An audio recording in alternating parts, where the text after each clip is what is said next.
Assalamualaikum warahmatullahi wabarakatuh. Halo semuanya, balik lagi dalam video pembelajaran ini. Nah, dalam video kali ini saya akan membahas mengenai mata pelajaran praktikum akuntansi perusahaan dagang, di mana saya akan membahas mengenai praktik soal dari transaksi akuntansi perusahaan dagang ke dalam jurnal khusus dan petty cash. Jadi di sini merupakan lanjutan dari materi sebelumnya. Bedanya kita mencatatnya dari bukti transaksi seperti ini. Nah, sebelumnya saya akan menjelaskan sedikit tentang petty cash atau kas kecil. Nah, kas kecil ini merupakan sejumlah kas yang disimpan perusahaan untuk membiayai pengeluaran kecil seperti kebutuhan operasional kantor. Nah, secara singkat, petty cash ini merupakan cadangan uang yang dimiliki oleh perusahaan untuk digunakan pada hal-hal yang sifatnya kecil atau hal-hal yang tidak terduga. Nah, jadi pada umumnya nih hanya perusahaan-perusahaan besar ini menerapkan kas kecil ini untuk mempermudah dalam mencatat transaksi-transaksi yang jumlah pengeluarannya relatif kecil. Nah, untuk besarnya dana kas kecil tersebut juga tergantung dari kebijakan perusahaan. Kemudian terdapat dua metode pencatatan petty cash atau kas kecil, yaitu pertama ada metode tetap atau impress fund system dan metode tidak tetap atau fluctuating fund system. Metode tetap yaitu metode di mana perusahaan memiliki rekening kas kecil yang jumlahnya selalu tetap.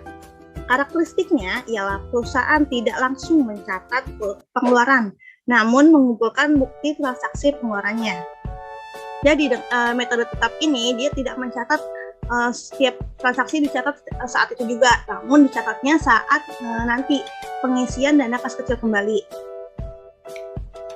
Nah, yang kedua adalah metode tidak tetap, yaitu metode fluktuatif yang ditetapkan sesuai dengan kebutuhan. Jadi, untuk metode ini, perusahaan akan selalu mencatat jurnal setiap kejadian transaksi kas kecil. Nah, jadi untuk praktik ini saya menggunakan metode tidak tetap.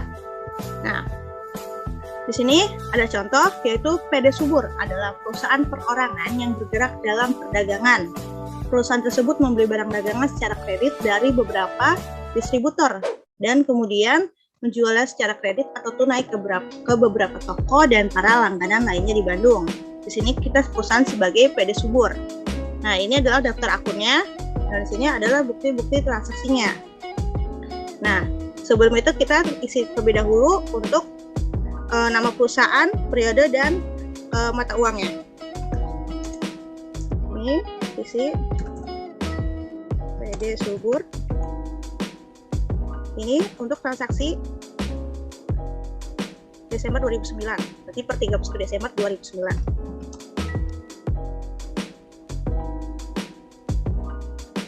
Mata uangnya dalam rupiah. Nah, begitupun untuk jurnal selanjutnya, jurnal khusus lainnya.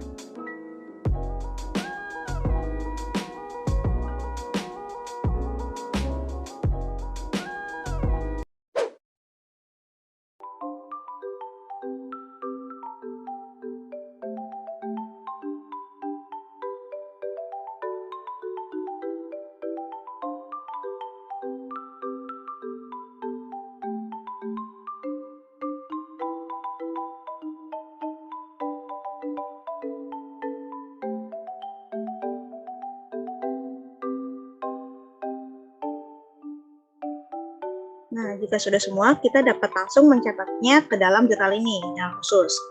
Oh ya, sebelum itu saya akan menjelaskan sedikit di sini. Perlu dipahami bahwa ini kan terdapat kop surat. Kita harus memperhatikan terlebih dahulu kop suratnya ini. Apakah yang mengeluarkan itu adalah perusahaan kita atau perusahaan orang lain. Di sini kan kita sebagai perusahaan PD Subur. Nah, ini nanti akan berlaku untuk menganalisis dari faktur atau nota kredit seperti itu. Nah, kita masuk ke dalam transaksi pertama, yaitu bukti penerimaan kas. Yang tentunya pasti kita mencatatnya ke dalam jurnal penerimaan kas.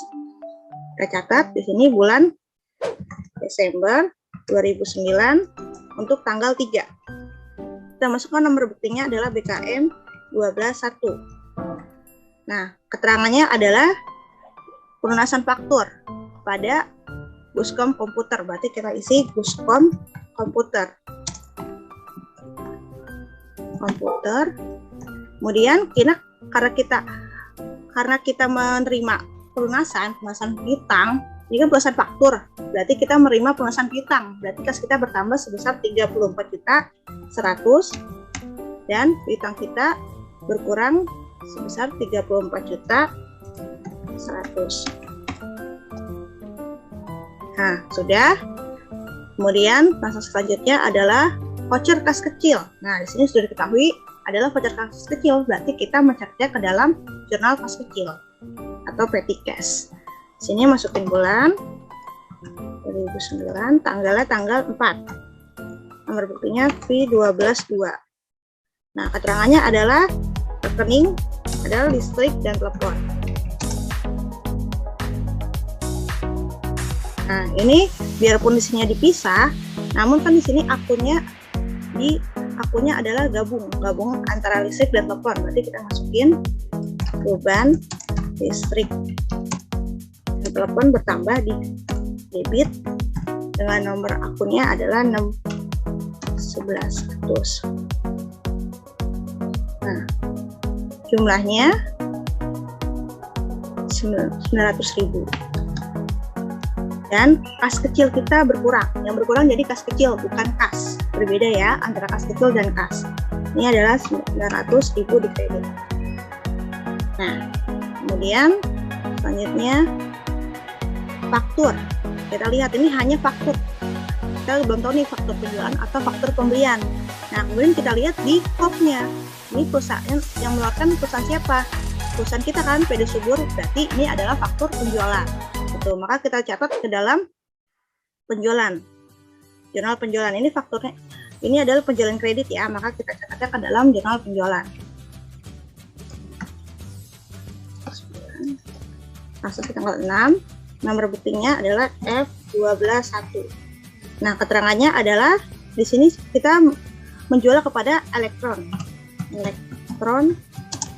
komputer. Nah, piutangnya belum diisi dulu, kita isi dulu penjualan.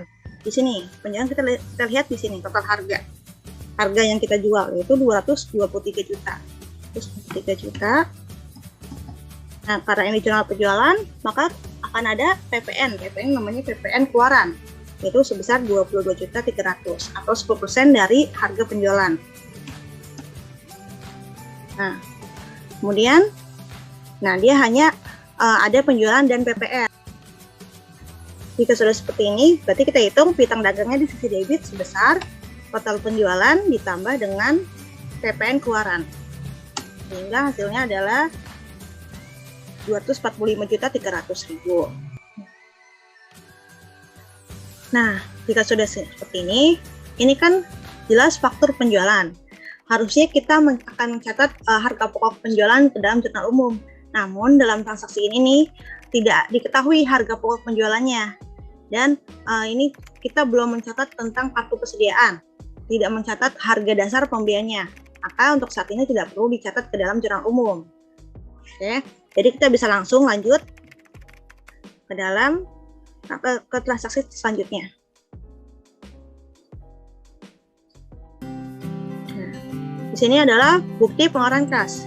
Pastinya kita catat ke dalam jurnal pengeluaran kas. Masukin Desember 2009, tanggal 6. BKK 12.2. BKK 12.2. Keterangannya adalah pelunasan faktur, berarti pelunasan utang karena kita ngeluarin uang, yaitu ke PT Samudra. Nah, di sini debit kita utang dagang karena utang kita berkurang kan, yaitu sebesar 28.600.000 dan kas kita berkurang di kredit sebesar 28.600.000.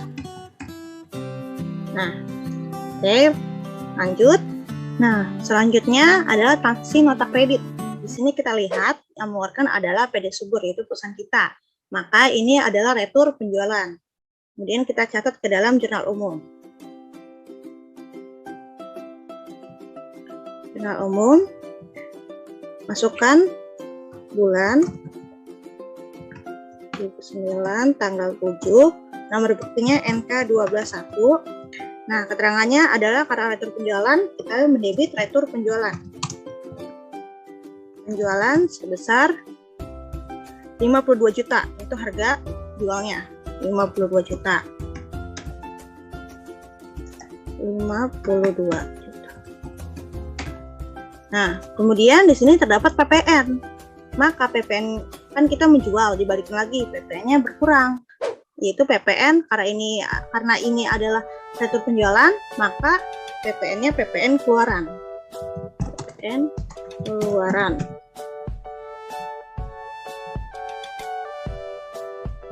Sebesar 5.200.000. Nah, dan kita akan mengkredit piutang usaha karena ini masih dalam bentuk piutang usaha, belum ada pelunasan. Piutang usaha sebesar 52 juta ditambah dengan 5.200.000, yaitu 50.200.000, sama kan? Nah, karena ini tadi yang saya bilang bahwa ini tidak ada harga pokok penjualan, tidak ada kartu persediaan, maka kita belum mengetahui harga pokok penjualannya. Maka ini tidak perlu mencatat dulu harga pokok penjualannya. Kita dapat langsung melanjutkannya ke transaksi selanjutnya. Transaksi selanjutnya adalah faktur. Di sini lihat kopnya adalah perusahaan lain, bukan perusahaan kita. Maka ini adalah faktur pembelian. Kita catat ke dalam jurnal pembelian karena ini adalah faktur pembelian secara kredit. Nah, kita masukin bulan 2009 tanggal 10. Nomor fakturnya adalah F05. Dibeli dari nama perusahaannya yaitu PT Samudra. Samudra. Nah, di sini kita akan mendebit persediaan karena kita membeli sebesar 276 juta. 76 juta. Nah, ini karena pembelian maka PPN masukan sebesar 27.600.000. Nah, di sini kita langsung mengkredit utang dagang karena kita membeli secara kredit. Itu sebesar total persediaan ditambah dengan PPN masukan 303.600.000. Nah, kemudian transaksi. Nah, selanjutnya adalah nota kredit. Namun yang mengeluarkan adalah perusahaan lain, bukan perusahaan kita. Maka kita mengakuinya sebagai nota debit atau retur pembelian. Maka kita akan mencatatnya ke dalam jurnal umum. Nah, selanjutnya kita masukin tanggalnya nih, tanggal 11. Nomor bukti NK strip 1. Nah, karena ini retur pembeliannya masih dalam bentuk utang, karena kita belum melunasinya kan, maka utang dagang kita berkurang. Di sisi debit, nah kemudian kita isi dulu ini untuk kreditnya. Karena kita membeli barang, kemudian barangnya dibalikin lagi, maka persediaan barang dagang kita akan berkurang. Di sini lebih lengkapnya persediaan barang dagang ya. Di sisi kredit sebesar 41 juta. Ya, 41 juta ya, ini salah. Harusnya 41 juta. Nah, kemudian terdapat PPN. Karena ini retur pembelian, berarti masuknya PPN masukan berkurang di sisi kredit sebesar 4.100.000. Maka total utang dagang adalah jumlah dari persediaan barang dagang ditambah dengan PPN masukan sehingga sebesar 45.100.000. Nah, kemudian kita lanjut.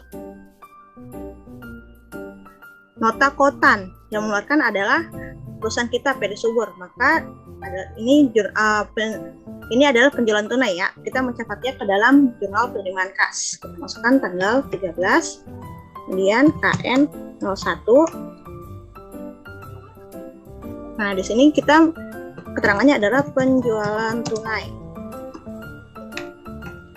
Ada penjualan tunai, kita menerima. Nah, kita isi dulu terlebih dahulu di bagian kredit. Sini penjualan. Kita masukkan penjualan sebesar 206 juta. Dan PPN. Ada penjualan berarti PPN keluaran. Sebesar 20.600.000. Nah, maka total kasnya adalah penjualan ditambah dengan PPN keluaran. Oke, kita catat dulu untuk nomor buktinya.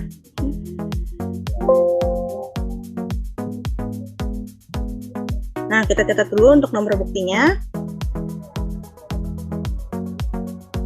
Nah, maka kita mencatat dulu penjualannya adalah 4.000, kemudian PPN keluarannya 2.200.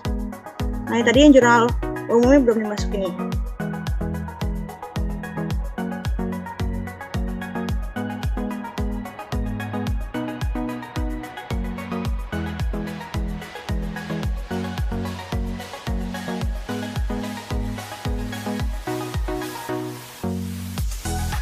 Bukti pengeluaran kas, berarti kita mencatatnya ke dalam jurnal pengeluaran kas.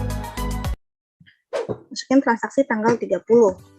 Nomor bukti BKK 12.7. 12.7. Masukkan nama perusahaan. Nama ininya, keterangannya berarti angsuran pinjaman jangka panjang atau pinjaman loan. Nah, karena ini angsuran pinjaman loan atau pinjaman jangka panjang, maka ini kita akan mendebit akun utang jangka panjang. Karena utang jangka panjang kita akan berkurang, jadi berada di sisi debit sebesar 15 juta. Dan terdapat bunga, berarti masuknya ke beban bunga besar 3 juta. Sehingga kas kita akan berkurang di kredit sebesar total dari utang jangka panjang ditambah dengan beban bunga, yaitu 18 juta. Oke. Nah, sudah sampai sini. Jika sudah selesai semua, maka kita akan melakukan rekap. Rekap seperti yang kemarin sudah jelaskan.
Nah, jika sudah semuanya seperti ini, sudah dilakukan rekap, dan total debit dan kreditnya sudah balance semua, maka untuk pencatatan jurnal ke dalam jurnal khusus dan PTKS ini sudah selesai dan dapat dilanjutkan ke dalam untuk melakukan closing ke dalam buku besar.